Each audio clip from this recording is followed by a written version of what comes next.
Agbo welcome the First Lady with this song that has now gone viral. Let's take a look.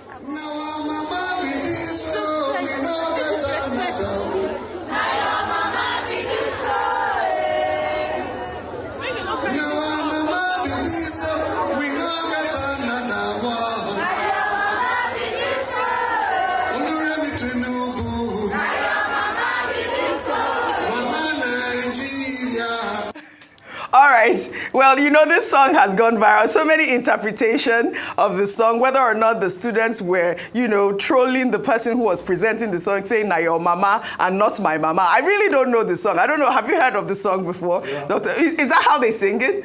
No, I don't know whether there's a classical format. Okay, I don't know the format of the song. But before I come to you, the First Lady also visited the Delta State Traditional Rulers Council in Asaba, where she highlighted the impact of HIV/AIDS, especially among young people. She encouraged traditional rulers to help spread awareness and advocate for health issues, including the elimination of female genital mutilation. The chairman of the Traditional Rulers Council, Oroje of Okwe Kingdom, hailed Remi Tinubu for her efforts and promised that all residents of Delta State will vote for her husband in 2027.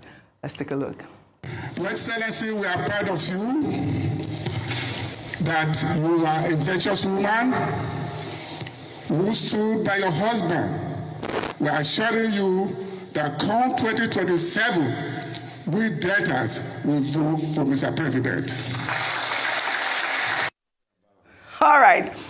Delta Monarch here has promised. I mean, I think that the initiative is great. Anybody would, you know, applaud her move, especially given the fact that she's come out there to donate and talk about, you know, female genital mutilation, HIV among young people, promising to give them hope. Of course, the monarch will say that, you know, we will vote for you and your husband next term. Go ahead. Well, consistently, we have supported the Renewed Hope initiative efforts of the First Lady, and also commended her for the manner in which, on the basis of her experience as First Lady in Lagos, as a policymaker herself, having served in this Senate, the manner in which she remains committed to supporting her husband. And, you know, she sets a very good example in that regard. Now, going to Delta State, she went there to launch this free to shine, you know, mobilization campaign for HIV, syphilis, and hepatitis. I think that that is a worthy initiative also, to the extent that Nigeria's HIV/AIDS program is heavily dependent on external funding from USAID, or what the Americans titled PEPFAR. Now, the US has suspended PEPFAR funding to many of these countries. Yes. So it means you have to, you know, look for your own initiative at home. The Global Fund is also not something for that rely upon. Now, Nigeria has an HIV trust fund. We also have NACA. All these agencies will have to be funded. And I think that, you know, this effort to draw more attention to the importance that the seroprevalence of HIV/AIDS is still very high in Nigeria, I think that's a very good move in that regard. And, you know, she talked also, one thing she didn't mention is the need for mobilization. They need to further educate people, because you still find many Nigerians who will tell you that something must kill man. That's what she did with the traditional rulers. They don't worry about syphilis. They don't worry about hepatitis. You tell them anything, they say we are Africans. Our DNA is very strong. You know, so this kind of effort is also good in that. Yes. As for the Oroje of Okwe Kingdom, saying that, oh, we are so happy, we will vote for your husband in 2027. All the people in Delta State will vote for APC and Tinubu. With due respect, the Oroje of Okwe is not in a position to say that. We are in a democratic process. We are not running a monarchical system whereby somebody can sit on his you know, his kingdom's throne, and assure anybody that this is what we do in 2027. The people of Delta State should be the ones to make an informed choice, to decide on their own how they want to vote. It's not by monarchical imprimatur, you know, or any kind of divine declaration that this is how the people of Delta State should vote. I hope the people themselves understand how democracy works, and they certainly do. Now, the third point. Yes, we do. I'll help you answer for my constituents and the people around my neighbors. The third point has to do with the song. Yes. You know, the man saying, "Na your mama be this, we don't have another woman." Then the people responded. It's in music. Mm-hmm. It's called antiphonal responsoria. Yeah. Okay. It's from music patterns in African music. What do we call it? Ethnomusicology. Mm-hmm. That's what we call it when we teach ethnomusicology. So somebody calls, the other responds. So call and response. So this person is saying, "This is our mother." This is saying, "It's your mother." Now your mama be this. You can interpret it your some own people way. have told me that that's how they sing the song. I've heard that as well. That it's like it's the type of song it is. Yeah, it's a call and response thing. It's like call and response. Yeah, that's what I've heard. I'm from Delta now. I ask questions from some people. With due respect, that's not how they sing the song. Oh, do you know this song? That's why I asked. Do you know this song? But to be fair and balanced, I'm not going to make any comment. But that's not how they sing the song. Oh, but so that's what I was asking. Do you know this So song? what will have been the response? What will have been the response? No, it was a call and response. Now our mama be this so. But how do you expect them to say now our mama? It's like now your mama so be this so. the chorus will now be now our mama be this so. But they kept on saying now your mama be this so. This is a democracy. It's a democracy. Yes. People have the freedom of choice in terms of how they think. It's only that you will be disturbed that it was unanimous. Yes. The response was It unanimous. was, and it was quite loud, wasn't it? Our favorite Niger wife. Very quickly on the issue of the monarch. Yes. This morning we tried to unpack a number of the bills that have passed a second reading in the National Assembly, and one of those, there's too many, it's over 80, it's very difficult to unpack. But one of the ones that stood out to me was the constitutionalization of the role of monarchs, because currently we know that traditional rulers and so forth, they operate in a cultural capacity, yes, but they don't have a role in the constitution. So when you have some of these traditional rulers now coming forward to say, "Oh, we will vote for you," it now becomes an issue of concern when we start giving these respected rulers constitutional power. And why not? So why wouldn't we give them constitutional powers? Constitutional rule in the First Republic. Yes, absolutely. When Sir Adesoji Aderemi was even governor of the Western region. For that. Why not? So, but there are some people who are now saying, bring back, that First Republic. I mean, I think that it is. I mean, it is our tradition. I'm sorry. That's really I'm sorry. Please, can I just quickly say this? Is it with the leadership recruitment process of our monarchs that you're going to give them constitutional Well, I don't know about that. Okay, wait, hold on. We have House of Chiefs. I know. Okay, hold on. I know the Olu of Warri Kingdom. I can speak. He's impeccable. I can speak for him. Can you speak for that? Across the other monarchs. That's the first you one be that mentioning I monarchs can that you speak for them. But also these things are sometimes hereditary. I think it's just right? fantastic when they remain. Some places hereditary. It's important for them to remain apolitical. Yes. It's important for them to remain apolitical because it is a respected, sacred throne that should not be denigrated by politics. Like I said, we in Delta, we practice democracy. Well, all right. As always, well, kudos to our First Lady of Nigeria, Senator Remi Tinubu. We'll take another story now. A motion to immortalize the late Humphrey Nwosu, the former chairman of the National Electoral Commission, who presided over the June 12, 1993 presidential election, was stalled in the Senate on Wednesday. The motion was sponsored by the senator representing Abia South, Ehinaya Abaribe. Abaribe highlighted Nwosu's role in the election, which led to the declaration of MKO Abiola as the presumed winner and the eventual adoption of June 12 as Democracy Day. However, Majority Leader Okpeyemi Bamidele objected to the motion, noting that copies of the motion had not been distributed to lawmakers, sparking a shouting match on the floor of the Senate. Let's take a look.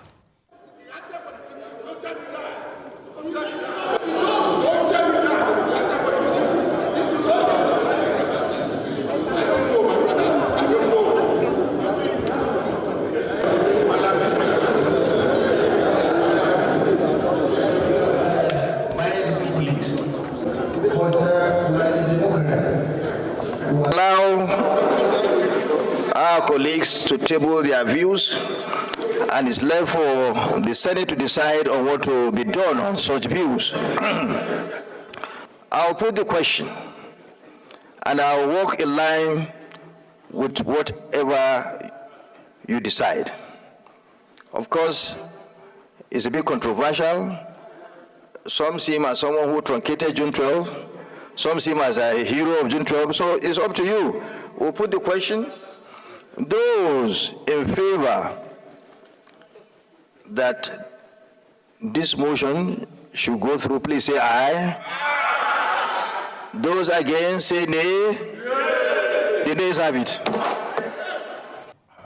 Yes, the nays have it. Say, even though, did you hear that the yeas sounded louder than the nays? But that was the conversation online. They say sometimes when the nays are, that are lower than the yeas, they will take the nay just because it suits them. But these are just processes. I believe Einaya Abaribe is going to resubmit the motion because I guess he wasn't submitted accordingly. But I mean, when you hear the speaker saying that it is a controversial issue because some say that, Humphrey Nwosu was part of the people that truncated June 12, or the fact that, he's a hero. I mean, opinions are divided in that conversation, and you can hear that in the floor. But you know that the senator representing Anambra Central, Victor Ume, criticized the Senate for delaying the motion to immortalize Humphrey Nwosu, calling it undemocratic, and argued that the Senate leadership should have permitted lawmakers to discuss the motion.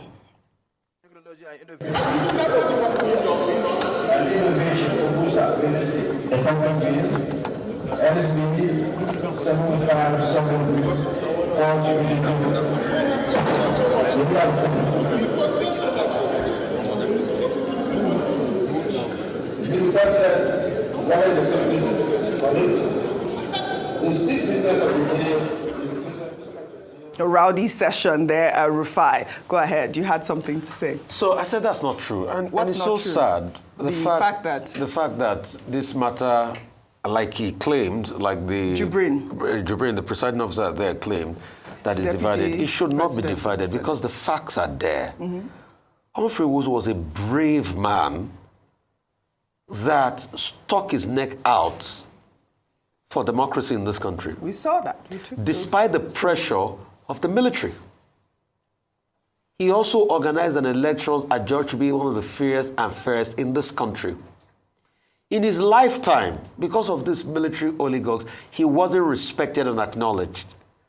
The little decency and dignity and decorum we should give him in his death is being taken away by the same man that was part of those that tried to make the process clear for the democracy these lawmakers now enjoy. Mm-hmm. It should be a no-brainer. And it will have been a befitting one. I think it was just buried over the weekend, right? Yes. It's been buried on Friday. So, but there was on television. It will have been a great one this week. Perfect time. But now yes. that we are doing this, playing politics with everything, Humphrey Nwosu did not do anything wrong. In fact, he stood tall. Mm-hmm. He could have kowtowed to the forces. He stood tall. And the elections he conducted, these lawmakers, I saw most of them there at the book launch that day in Abuja now. Babangida has printed out the results, the same results of the elections he conducted, and MK Abiola was the winner of that election. When are we going to celebrate our heroes? Must everything be politicized in this country? Mm. If we keep looking at everything on the bounds of division, it's not fair. Absolutely. And I don't want to play regional politics, but I'm going to say what's going to upset a lot of people. Is it because Humphrey was from the southeast? Is that the reason? Well, is that the reason? If he was from other regions, will he be treated this way?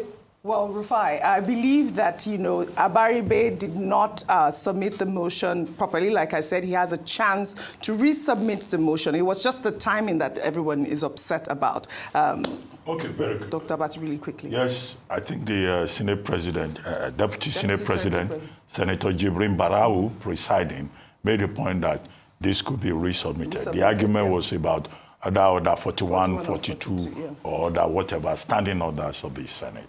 But I just hope that a day will not come when the Nigerian National Assembly will start behaving like the Portuguese Parliament, or some of those parliaments that you are seeing where they throw chairs and where they engage in fisticuffs. And that's the point I wanted you to raise. And then we will be saying that ambulances should be sent to the National Assembly to rescue those who have not yet lost their teeth or have received a blow to their heads.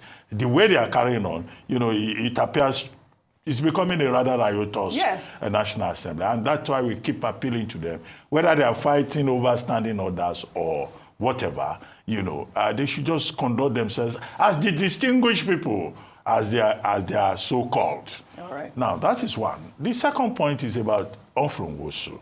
I think the point has been made and should be reiterated that Professor Humphrey Nwosu is a hero of democracy. Right. Now, what needs to be pointed out? There was a group then called Association for Better Nigeria. They went to court, and a court sat at night, midnight. I think it was Justice Basi Ekpeme's court that gave a midnight ruling and said the election should not hold. Now, when Professor Humphrey Nwosu went to meet President Babangida, he insisted that there was no reason why that election should not take place. Yes. So at that level itself, he was a hero because he stood up, he stood his ground. Absolutely. Now, after that, after the elections had been held, it was described both by local watchers and international observers as the freest and fairest election ever held in Nigeria. Absolutely. And many attributed this to the ballot system then. It was called Option A4. The open ballot system. In subsequent elections, people have been saying, let us return to that option A4 because it gave us the freest and fairest election. Number three, why we should also salute Professor Nwosu's courage is that he later, after they had ignored him and all that, he later wrote a book, laying the foundation, My Account of June 12, 1993 election. Those who want to know further details, since time will not permit to give a book review, should go and read that book. And you will see that in that book, he said that it was M.K. Abiola that won the election. Absolutely. And he was the umpire. Now it was so many, years after he had done so, that President Babangida himself now acknowledged it. Absolutely. That is a man who should be included among the heroes of democracy. Right. As for Jibrin Barau, senator, saying that the issue is controversial. I don't know how much of Nigerian history that he knows, for him to arrive at that conclusion. It may be controversial on the floor of the Senate where there seems to be confusion between the A's and the I's and the nays. And that's why we're saying that there should be e-voting in that National Assembly, so that those who vote against history, those who vote against the Nigerian people, those who vote against values and ideals that this society should hold sacred, will be known. And we will ask questions from their generation to generation about how they voted. Then everybody will just go there, like there are some remote control electronic device. No, we want e-voting that can be measured and that can be documented. All right, very well said, Doctor. Very well said, you guys. In fact, having established that the late Humphrey Nwosu is a hero of democracy, and we hope to see a quick passage on the immortalization of the hero of democracy. Well, let's take another story now. Following the altercation between a former Minister of Education, Obi Ezekwesili, and Senator representing Ebonyi North, Onyekachi Nwaboyim, during a Senate committee hearing on a sexual harassment petition submitted by embattled Kogi Central Senator Natasha Akpoti-Uduaghan. The senator, in a statement posted on X, apologized to Obi Ezekwesili and expressed regret over the incident, stating that Ezekwesili bore the insult meant for her. Her tweet reads, Dr. Obi Ezekwesili, ma'am, I apologize for the insults. I know you took them for me, for us, as a mother and as a leader. Know that you are a true icon of integrity, courage, and visionary leadership. Your unwavering commitment to good governance, education, and democracy continues to inspire generations, a champion of accountability. Nigerians appreciate you. I celebrate your brilliance, resilience, and selfless service. You are a hero. Very thankful, Natasha Akpoti-Uduaghan there. You weren't here when we discussed the topic yesterday, the altercation between the senator representing Ebonyi North and Obieze-Kwesili here. We arrived at the notion that both of them should apologize to Nigerians because, it appeared to be a show of shame. And, we see Natasha here. Obviously, Obieze-Kwesili was there to represent Natasha during that hearing. But before I come to you, let me take this story and we'll tie both of them together. Well, after initially rejecting the recall petition against Natasha Akpoti-Uduaghan due to missing contact details, the Independent National Electoral Commission has now confirmed receiving the necessary information and has formally notified the senator. Well, INEC says the next phase involves verifying that over 50% of registered voters in Kogi Central have endorsed the petition and assured a transparent process with the outcome to be announced in the coming days. What a controversial statement. Vimbai, only the day before we saw that these things were not registered. They were registered within 24 hours, Rufai Oseni. Vimbai, under 24 hours, they found those people, the contact. Really, it just shows, the distrust among Nigerians is, borders on things like this. You just don't come out, release a statement, say we cannot find these people. Now, under 24 hours, you found them.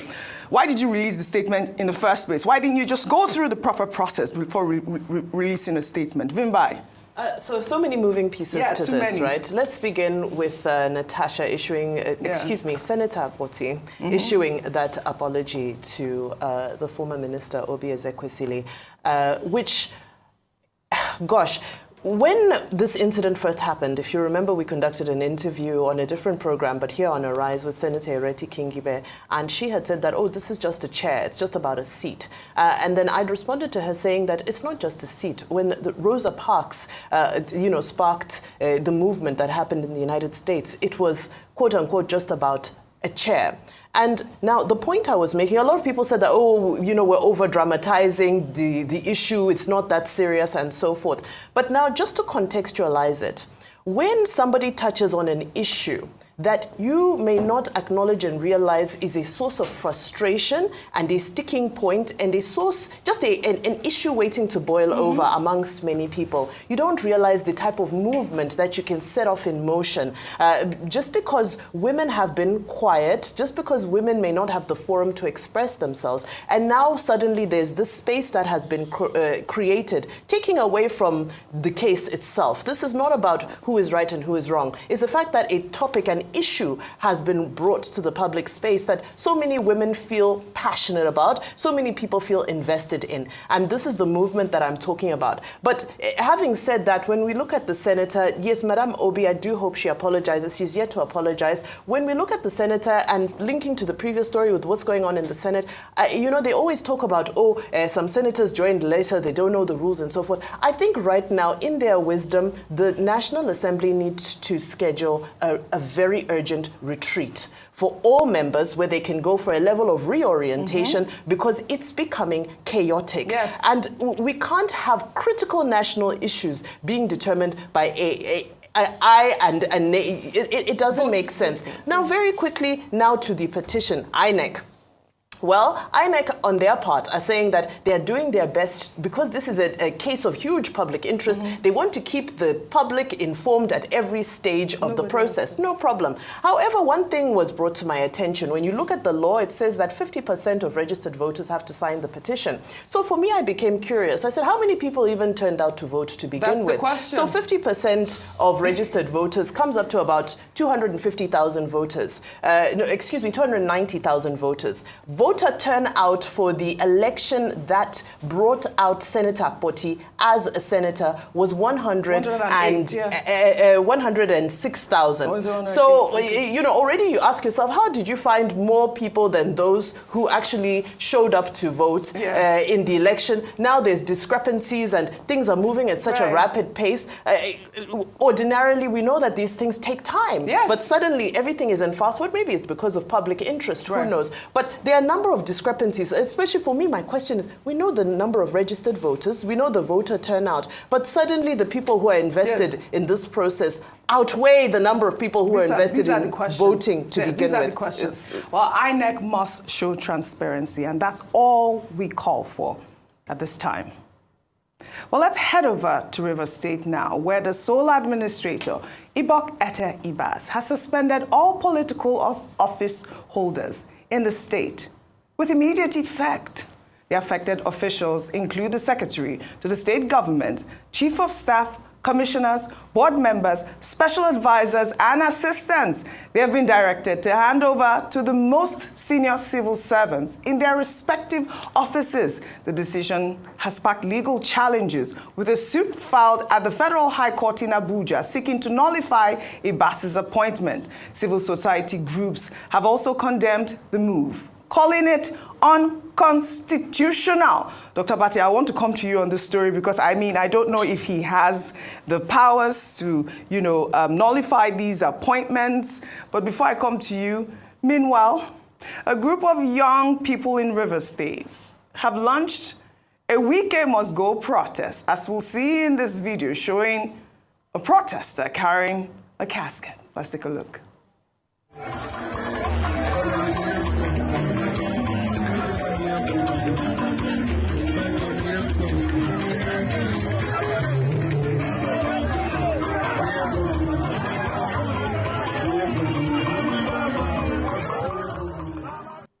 Dr. Abati, over to you. I mean, we've seen these protests here. I mean, what is going on in Rivers State? Where, I mean, we speak to our correspondents day by day. We hope that there's not, a lot of chaos going on there. Okay, you recall that when the president invoked Section 305 of the Constitution, he said he was deriving his powers to impose a state of emergency in Rivers State therefrom. Where the point of departure is and disagreement is how he has gone about it. There is nowhere in that 1999 Constitution where it is stated that the president can appoint a sole administrator. That's the main point. If there is, if it is anywhere in that Constitution, I would like to be properly educated, because the principle is that you cannot import into the Constitution what is not there. That's also a basic fact. So on what authority is the sole administrator, Ibok Ete Ibas, functioning in that position? When his chief of, his secretary to state government, right, or is he chief of staff, issued that statement, he said he was acting on the basis of powers conferred on him by the president of Nigeria. The Constitution of Nigeria does not indicate anywhere where the president of Nigeria can personally confer powers. And even if he's relying on Section 305, that Section 305 says the proclamation of a state of emergency must be gazetted. Where is that gazette? On the basis of which the on the basis of which the Senate acted. Where is that gazette? If it is available, let them publish it so that Nigerians will know that, okay, this actually followed due process. And then we saw Vice Admiral Ibok Ete Ibas being sworn on oath. Now, with which document? No, is it the Nigerian Constitution? Because the Nigerian Constitution does not say that a sole administrator can swear on the Constitution of Nigeria, where processes for electing someone as the head of government, is a constitutional procedure. Finally, now he has, on the basis of all that questionable, interventions, decided to sack the political, appointees. Well, he's just following in the footsteps of the president. The president himself had suspended the executive, he has suspended the legislature, not the judiciary. He left the judiciary alone. So he's just giving full effect to what the president has done. In any case, the special assistants, the commissioners, the secretary to government, who would they be serving now when all the people they were serving originally had been, turned adrift? But our main concern is that, the federal government has the prerogative to respond to public interventions and to, review what it has done, since it's a suspension. And All an right. addendum, the PDP governors, like we said, have now gone to court, Yeah. to the Supreme Court as regards this case. So let's see how that pans out. Yeah. And let's, All right. and let's test the law. Let's test the law. Like it We'll said, continue yeah. to follow up on the emergency rule in River State. We'll take our final story now. Honorable Adigun Abbas, representing Ibadan Northeast and Southeast Federal Constituency in Oyo State, was captured in a video now making the rounds on social media, struggling to articulate a motion in the House of Representatives. Well, Abbas, who is a member of the People's Democratic Party, was prompted several times by the Deputy Speaker, Benjamin Kalu, to correct his sentences, but faced significant difficulty expressing his points. Let's take a look. Thank you, Mr. Speaker. I rise to move that the House should be given the award by recognition coming from the list coming from the Department of Agriculture. Just say I move for the rescission of my first motion. Okay. Of my amendment, yes. I rise to move the motion as the decision move as amended. Thank you, Mr. Speaker. I move to rescind the decision, the resolution of the first motion I move.